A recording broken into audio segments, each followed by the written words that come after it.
হযরত আয়েশা সিদ্দিকা রাদিয়াল্লাহু তাআলা আনহা, উম্মুল মুমিনিন সাফিয়া কোন কোন কিতাবে সুফিয়া রাদিয়াল্লাহু তাআলা আনহাকে কটাক্ষ করে বলছিলেন যে ইয়া রাসূলুল্লাহ, আপনি এই খাটো মহিলাকে এত ভালোবাসেন কেন? আবু দাউদ শরীফের হাদিস, কোনো বানানো কথা না। গীবত অধ্যায় আবু দাউদ শরীফের হাদিসে আছে। সুনানে আবু দাউদ ৮৬ তার অন্যতম কিতাব। আমার নবীজির তাৎক্ষণিক মনটা, চেহারাটা কালা হয়ে গেছে। আয়েশা, তুমি এমন এক কথা বলছো, যদি সাগরের মধ্যে নিক্ষেপ করা হয় সাগরের সাদা পানিটা কালো হয়ে যাইবে। এই জন্য গীবত, কাউকে শরীর দিয়া গীবত করা যাবে না, কাউকে অঙ্গ প্রত্যঙ্গ দিয়ে গীবত করা যাবে না, পোশাক আশাক দিয়ে গীবত করা যাবে না, চাল চলন দিয়ে গীবত করা যাবে না, বংশ দিয়া গীবত করা যাবে না। আমার বংশ অমুক চৌধুরী, আমার বংশ শেখ, আমার বংশ এই স্বনামধন্য বংশ, এইভাবে গর্ব করা যাবে না। আর তার বাবা ছিল মুসি, পূর্বপুরুষ ছিল হিন্দু, এরকম আলোচনা অনেক সময় সমাজে হয়। এটা থেকে আমরা দূরে থাকবো।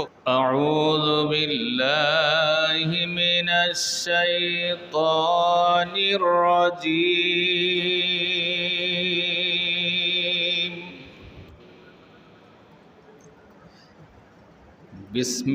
বিসমিল্লাহির রাহমানির রাহিম।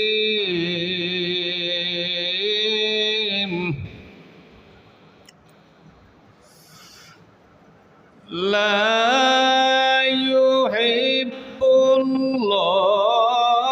ইউহিব্বুল্লাহুল জাহরা বিস-সুই মিনাল কাওলি ইল্লা মান যুলিম ওয়া কানা আল্লাহু সামিআন আলীমা।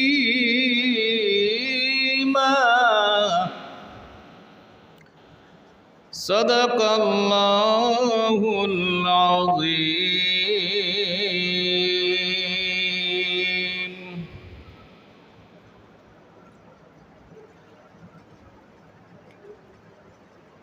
عن أبي هريرة رضي الله تعالى عنه أن رسول الله صلى الله عليه وسلم أتدرون ما الغيبة؟ قالوا الله ورسوله أعلم. قال ذكرك أخاك بما يكره إلى آخر الحديث. وقال أيضا الغيبة أشد من الزنا.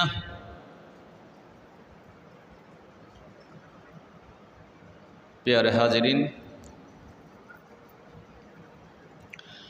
আজকে জুমার দিন।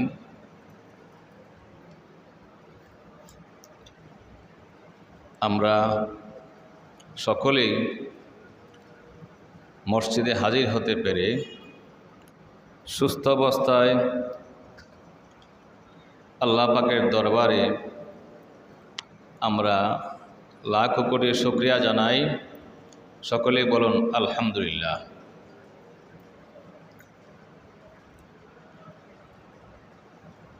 আমরা আজকের আলোচনা হবে গীবত সম্বন্ধে। গীবত এমন একটা পাপ, মহামারী, যেটা জিনা থেকেও বেশি ক্ষতিকর। কি কি পদ্ধতিতে গীবত হয় আর কি কি পদ্ধতিতে গীবত হয় না, এই আলোচনা কোরআন এবং হাদিস থেকে তুলে ধরবো ইনশাআল্লাহ। এবং গীবতের কি শাস্তি, পরনিন্দা, পরচর্চা, সেটাও কোরআন এবং হাদিসের আলোকে চেষ্টা করব এই অল্প সময়ের মধ্যে হাজির করার, উপস্থাপন করার।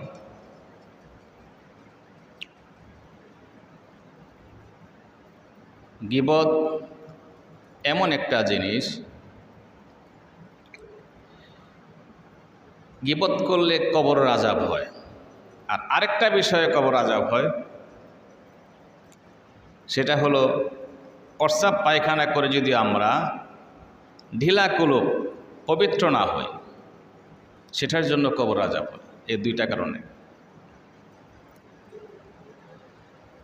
সহিহ বুখারীর ঘটনা, আব্দুল্লাহ ইবনে আব্বাস থেকে বর্ণিত, তিনি বলেন, আল্লাহর নবী দুটি কবরের পাশ দিয়ে যাচ্ছিলেন।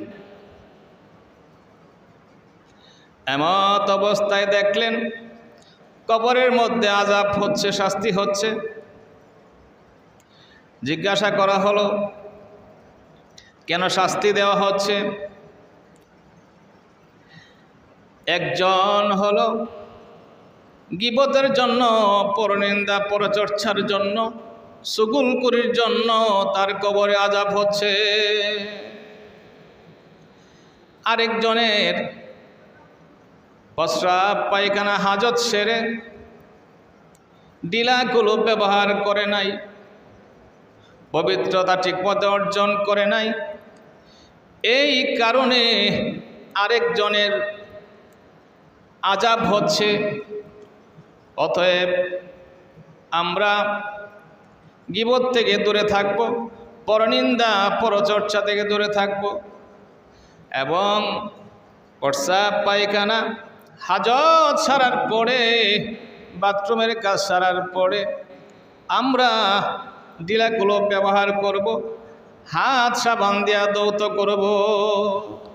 পবিত্রতা হলো ইমানের অঙ্গ, সেদিকে যেতে চাই না, আলোচনা লম্বা হয়ে যাবে। গীবত হচ্ছে যে আগুন জ্বালায়। গীবত কি জিনিস? আগুন জ্বালায়। আর চুগলখড় হচ্ছে তা আগুনটাকে প্রসারিত করে দেয়, বড় করে দেয়। কিতাবে আসছে, গীবত করলে আল্লাহর হক নষ্ট হয়, বান্দারও হক নষ্ট হয়। শুধু বান্দার না, আল্লাহর হক নষ্ট হয়, বান্দারও হক নষ্ট হয়। এই জন্য হাদিস শরীফে আমার নবী ফরমান, আল গীবাতু আসাদ্দু মিনাজ জিনা। গীবত এমন একটা মহাপাপ, যে পাপ করলে ব্যভিচার থেকে, জিনা থেকেও আরো বড় পাপ, বড় ধরনের গুনাহ হয়ে যায়। অতএব আমরা চেষ্টা করব এই পাপটা থেকে বিরত থাকার। কারণ অনেক সময় চার দোকানে বসে এটার চর্চাটা বেশি হয়। রাস্তাঘাটে, গাড়িতে যখন রিল্যাক্স থাকে তখন এটার চর্চা বেশি হয়। ধরেন কেমনে চর্চা করে, যাক অমুকের কথাটা বললে তো গীবত হয়ে যাবে, না বলে তো পারছি না। দেখেন, হেই কইতেছে গীবত হয়ে যাবে, আবার কেউ না বলে পারছি না। তবে হ্যাঁ, যদি আপনি সংশোধনের জন্য, ছেলে অন্যায় করতেছে, বাবাকে বলছেন তার ছেলের সমস্যাটা,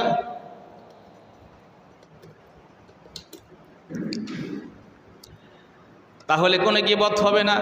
যে আপনার ছেলেরে দেখে আসছে অমুক জায়গায় তাস খেলতেছে, এটা গীবত হবে না। আর কর্তৃপক্ষকে, অর্থাৎ চেয়ারম্যান সাহেবকে, মেম্বার সাহেবকে, কমিটিকে, ধরেন মসজিদ কমিটিকে, একটা এক্সাম্পল দিলাম, অফিসের বসকে কোনো সমস্যা সমাধানের জন্য যদি তার মন্দ কাজটা পেশ করা হয় সংশোধনের জন্য, ঝামেলা মেটানোর জন্য, তাহলে এটা জায়েজ।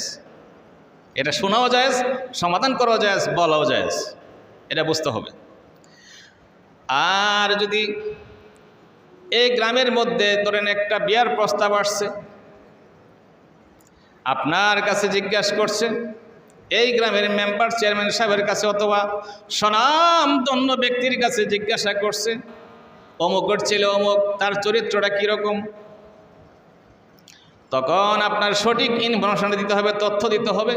যদি জুয়া খেলে বলতে হবে জুয়া খেলে, মদ খাইলে বলতে হবে মদ খায়, চরিত্র খারাপ হলে চরিত্র খারাপ, এই সঠিক তথ্যটা দিতে হবে, যেহেতু একটা সারা লাইফের তথ্য।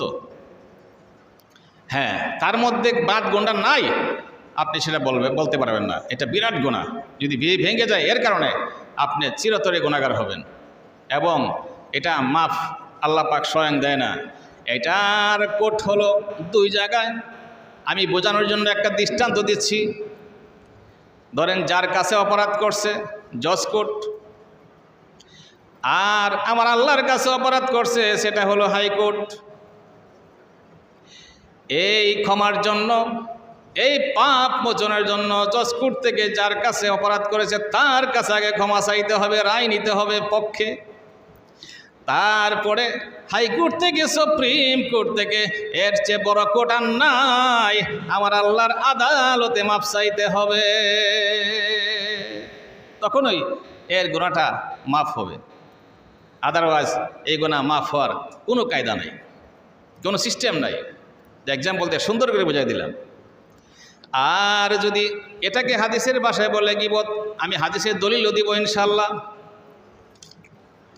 দলিলটা হলো আন আবি হুরায়রা রাদিয়াল্লাহু তাআলা আনহু আন্না রাসূলুল্লাহ সাল্লাল্লাহু আলাইহি ওয়াসাল্লাম আতাদরুনা মাল গীবাহ ক্বালু আল্লাহু ওয়া রাসূলুহু আ'লাম ক্বালা যিকরুকা আখাকা বিমা ইয়াকরাহ।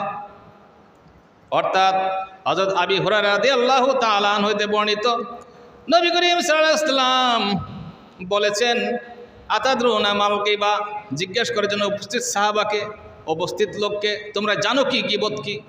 হাদিসের ভাষায় 6487 নম্বর হাদিস, মুসলিম শরীফের হাদিসে আমার নবী বলেন, তোমরা জানো কি গীবত কি? উপস্থিত সাহাবারা বলল, না আমরা জানি না, একমাত্র এই বিষয়ে আল্লাহ এবং আল্লাহর রাসূলই বেশি জানেন। অর্থাৎ নবী আপনি জানেন, আপনি বলেন, আমরা কি বলবো? নবীজি তখন বললেন, যিকরুকা আখাকা বিমা ইয়াকরাহ। অর্থাৎ এমন গীবত, এমন পরনিন্দা, যেই নিন্দা করলে, গীবত করলে ওই লোকটা শোনার পরে মনটা খারাপ হবে, এটাই হলো গীবত হাদিসের ভাষায়। ইলা আখিরিল হাদিস, আরও লম্বা আছে কথা, সেদিকে যেতে চাই না। তবে যদি শাসন করার জন্য, সমাধানের জন্য কর্তৃপক্ষকে বলা হয়, তাহলে এটা যদি সে শুনেও তারপরও গীবত হবে না, বুঝতে হবে। এই সমাধানের জন্য, সমস্যা সমাধানের জন্য কর্তৃপক্ষকে যদি বলা হয়, যে যার কাছে বলা হয় সেও শুনতে হবে, শোনা জায়েজ, এবং যার সম্বন্ধে বলা হয়েছে এটাও জায়েজ, যে বলতেছে সেটাও জায়েজ। যে যার সম্বন্ধে এই সমস্যাটা, প্রবলেমটা বলা হয়েছে, সে মন খারাপ করলেও কিছু আসে না, গুনাহ হবে না, এটা জায়েজ, বুঝতে হবে। গীবত এমন এক মহামারী, যেটা তওবা না করলে ক্ষমা হয় না, এমনকি নেক আমলও নষ্ট হয়ে যায়। বলে কিভাবে? যেদিন হাসরের দিন কায়েম হবে, কোনো কোনো লোক দেখবে সে দুনিয়াতে অনেক নেকামল করেছে, তার নেকামল শূন্য নাই, কম। বিষয়টা কি? জিজ্ঞাসা করা হবে, আমার নেকামল কোথায়? তোমার নেকামল নষ্ট হয়ে গেছে, অন্যের অ্যাকাউন্টে চলে গেছে। তুমি ভাবছো দুনিয়ার থাকতে তোমার অ্যাকাউন্টে জমা হচ্ছে, নো, অন্যের অ্যাকাউন্টে জমা হচ্ছে, তুমি বুঝতে পারো নাই। কারণ তুমি পরনিন্দা, পরচর্চা করে বেড়াইছো, দোকানপাটে, রাস্তাঘাটে, এখানে সেখানে, যত্রতত্র।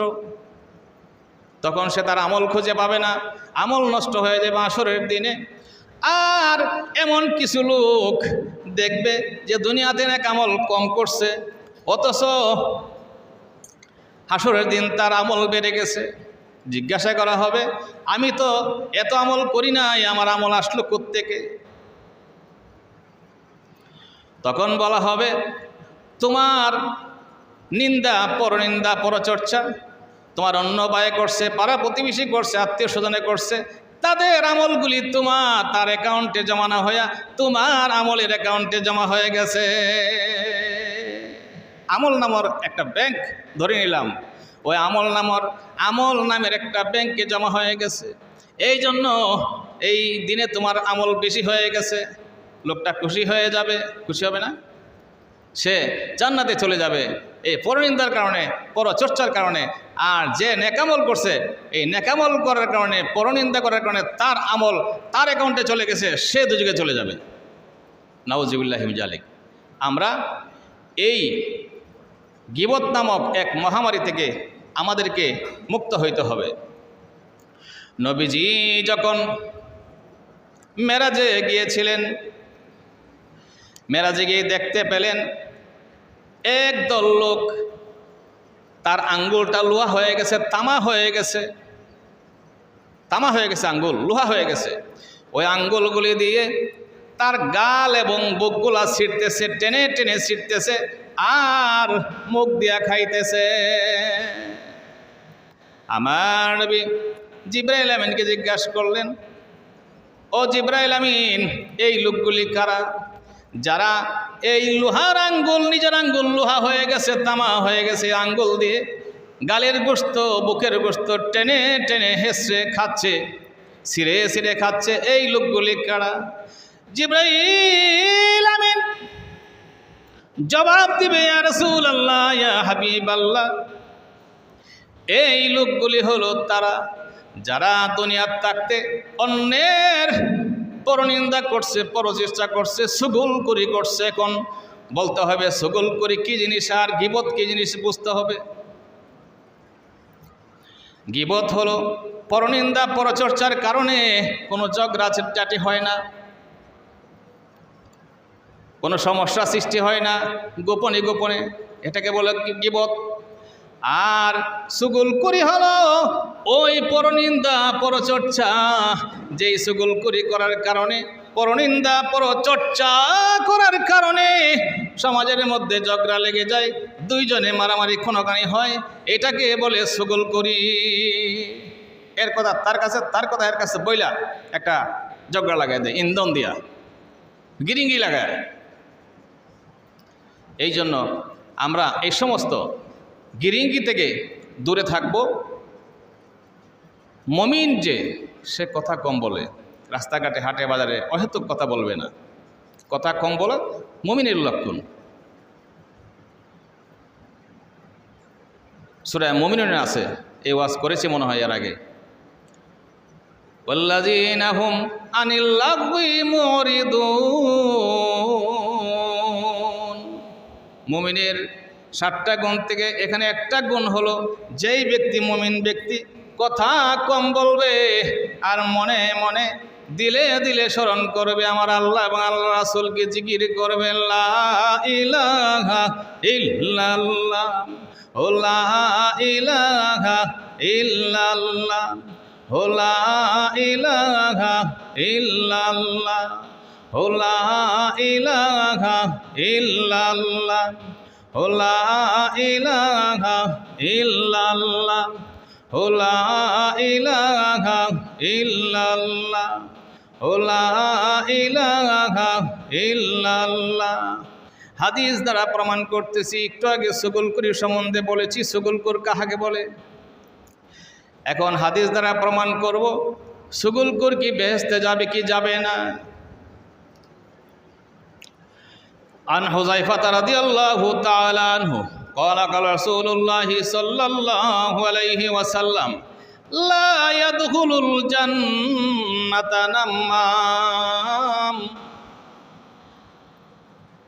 হযরত হুযায়ফা রাদিয়াল্লাহু তাআলা আনহু বলেন, নবী করিম সাল্লাল্লাহু আলাইহি ওয়াসাল্লাম বলেছেন, যেই ব্যক্তি নাম্মাম মানে সুগুলকুর, যেই ব্যক্তি সুগুলকুরি করে মানুষের মধ্যে ঝগড়া লাগায় দিবে, অশান্তি সৃষ্টি করে দিবে, সমাজের মধ্যে বিশৃঙ্খলা সৃষ্টি করে দিবে, পরিবারের মধ্যে এক ভাই আরেক ভাইয়ের সাথে ঝগড়া লাগায় দেবে, তারা বেহেশতে প্রবেশ করবে না। লা ইয়াদখুলুল জান্নাহ, তারা বেহেশতে প্রবেশ করবে না ওই সুগুলকুর যারা। এখন আমরা সাবধান হয়ে যাব, সতর্ক হয়ে যাব। কষ্ট করে রোজা রাখবেন, কষ্ট করে নামাজ পড়বেন, কষ্ট করে নেকামল করবেন, দান করবেন, সবগুলি নিজের অ্যাকাউন্টে জমা না হয়ে আমল নামক ব্যাংকের নিজের অ্যাকাউন্টে জমা না হয়ে অন্যের অ্যাকাউন্টে জমা হয়ে যাবে, আমরা টেরও পাবো না। অতএব খুব সাবধান, কারণ যার কাছে আমরা অপরাধ করব তার কাছেও ক্ষমা চাইতে হবে। এক্সাম্পল দিয়ে বুঝাইছি, জজ কোর্ট হাইকোর্ট দিয়া, এবং আল্লাহর কাছেও ক্ষমা চাইতে হবে, তওবা করতে হবে, তারপরে যদি আল্লাহ ক্ষমা করে। এবং সমস্ত আমলগুলি নষ্ট হয়ে যায়। এই জন্য আমরা সতর্ক থাকব। হযরত আবু বকর উমর রাদিয়াল্লাহু তাআলা আনহু একদিন সফরে যাচ্ছিলেন, ভ্রমণে বের হয়েছেন। ভ্রমণে বের হয়ে যাওয়ার পরে রাস্তার মধ্যে বিরতি দিলেন। বিরতি দিয়া খাদেম ছিল, ভ্রমণে গেলে পাকটাক করার লোক লাগে না, নেই, পাক করার লোক ছিল, খাদেম ছিল। খাদেমকে বলল, তুমি রান্না করো, খাবার তৈরি করো, আমাদের ক্ষুধা লাগছে। খাদেম অত টায়ার্ড। খাদেম এই কথা বলছে ঠিক আছে, কিন্তু তার শরীরে আর যাচ্ছে না, খাদেমও ঘুমায় গেছে।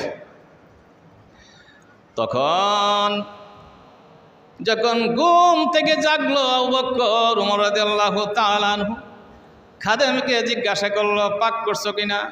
ঘুমায় রয়েছে, দেখছে কোনা পাক করে নাই। তখন বলল, একজন আরেকজনকে বলতেছে, আসলে সে ঘুম কাতুরে, আর কিচ্ছু না, বলছে ঘুম কাতুরে, সে ঘুম বেশি, ঘুমখুর। আমরা ছাত্র জীবনে একটা পড়ছিলাম অদ্ভুত চাকুর। অদ্ভুত চাকুর একটা গল্প আছিল বইয়ের মধ্যে, মানে বেশি বেশি চা খেত আর কি। তো তারা বলতেছে বেশি ঘুমায়, মানে ঘুমখুর।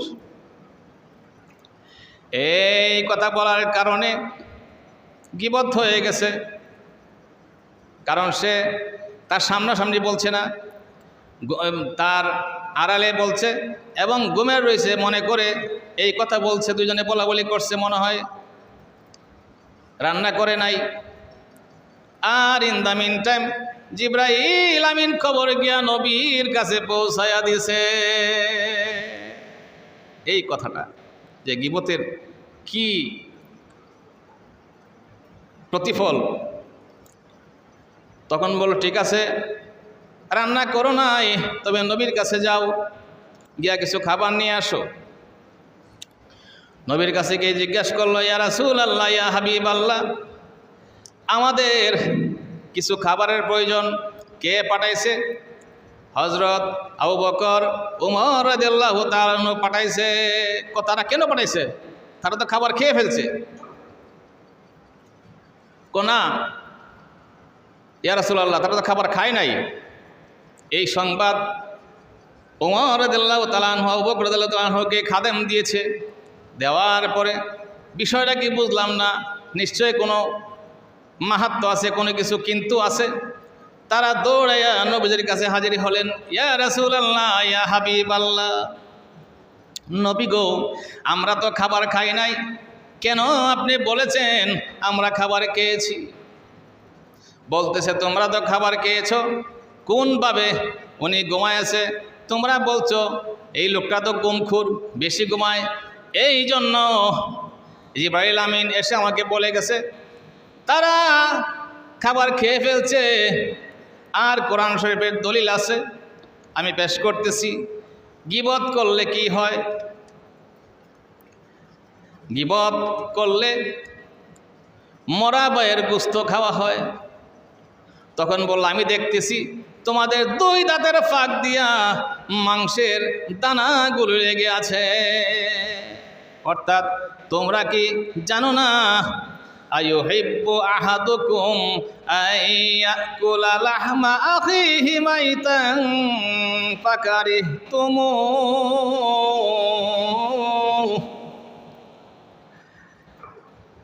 তোমাদের কেউ কি মৃত ভাইয়ের মাংস ভক্ষণ করা পছন্দ করবে?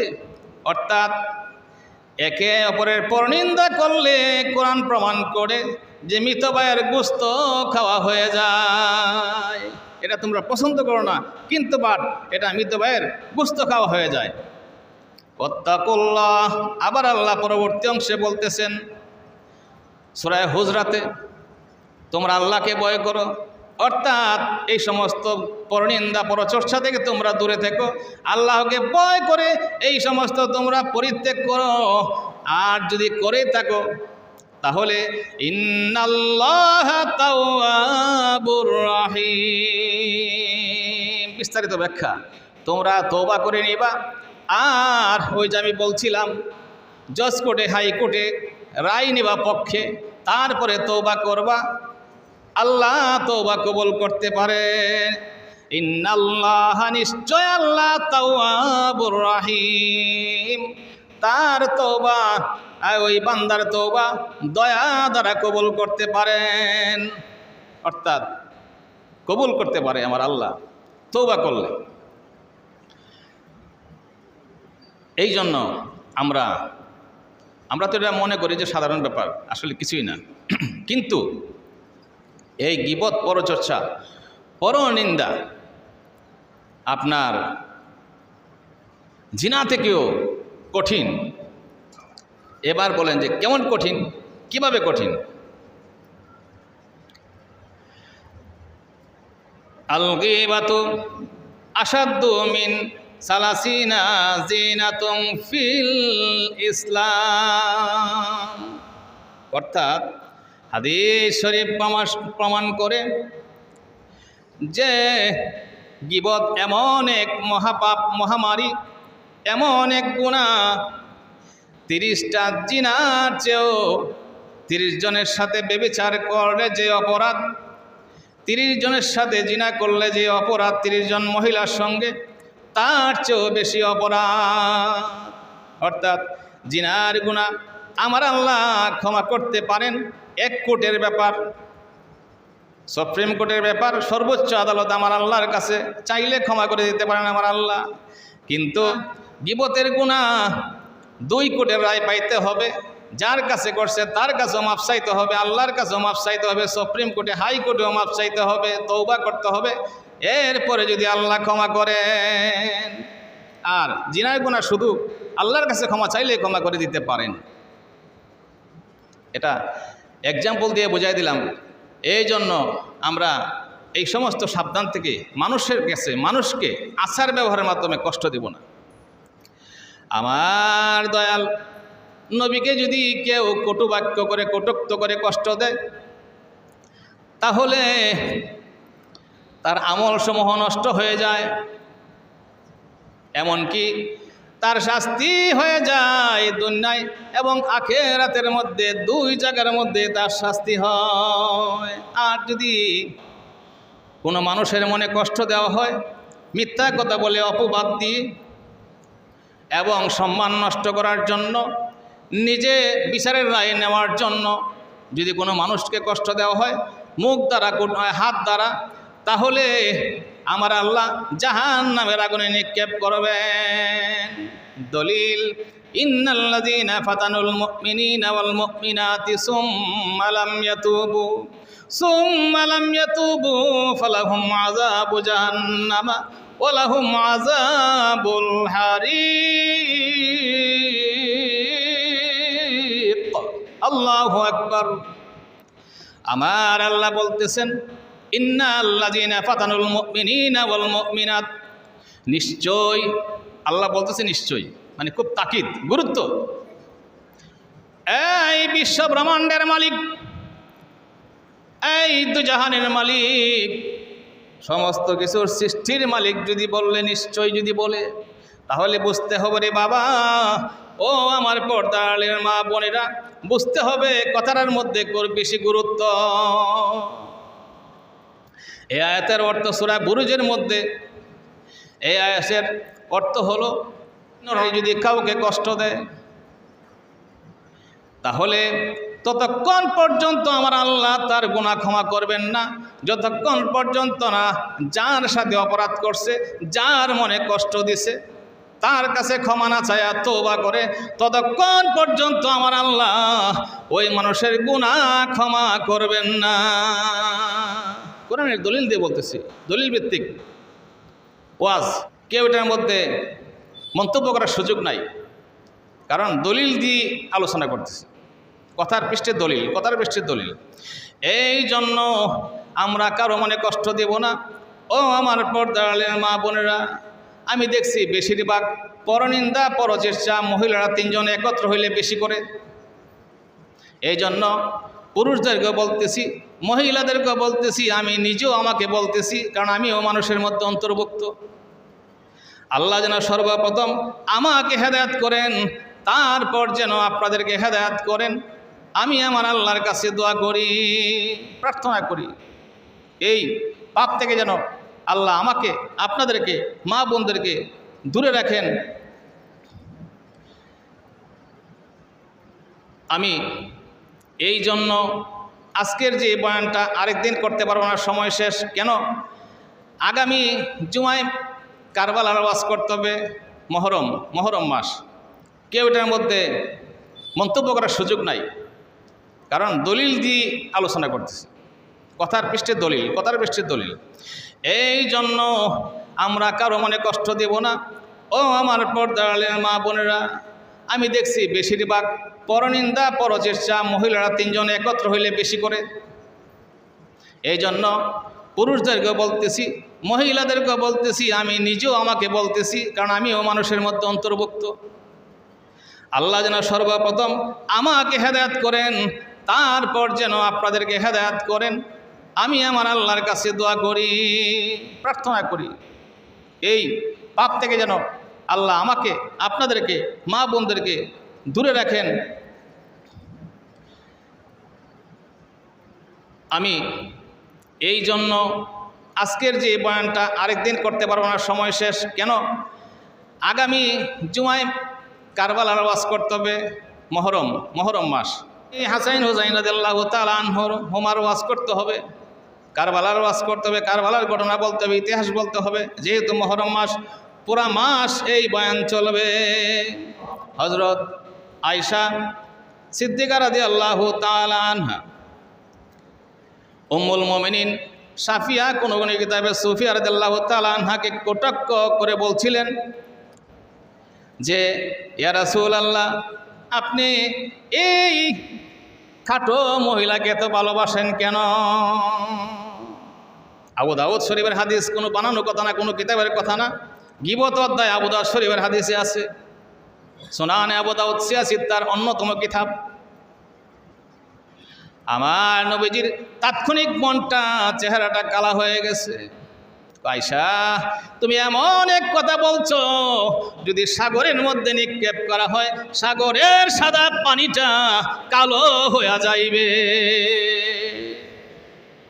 এই জন্য গীবত, কাউকে শরীর দিয়া গীবত করা যাবে না, কাউকে অঙ্গ প্রত্যঙ্গ দিয়ে গীবত করা যাবে না, পোশাক আশাক দিয়ে গীবত করা যাবে না, চাল চলন দিয়ে গীবত করা যাবে না, বংশ দিয়া গীবত করা যাবে না। আমার বংশ অমুক চৌধুরী, আমার বংশ শেখ, আমার বংশ এই স্বনামধন্য বংশ, এইভাবে গর্ব করা যাবে না। আর তার বাবা ছিল মুসি, পূর্বপুরুষ ছিল হিন্দু, এরকম আলোচনা অনেক সময় সমাজে হয়। এটা থেকে আমরা দূরে থাকবো। এগুলোও গীবত।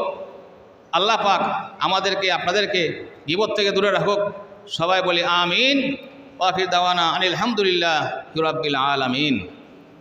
তো ইসলামিক ফাউন্ডেশন থেকে আমাকে চিঠি দিয়েছে প্রশিক্ষণপ্রাপ্ত ইমাম হিসাবে।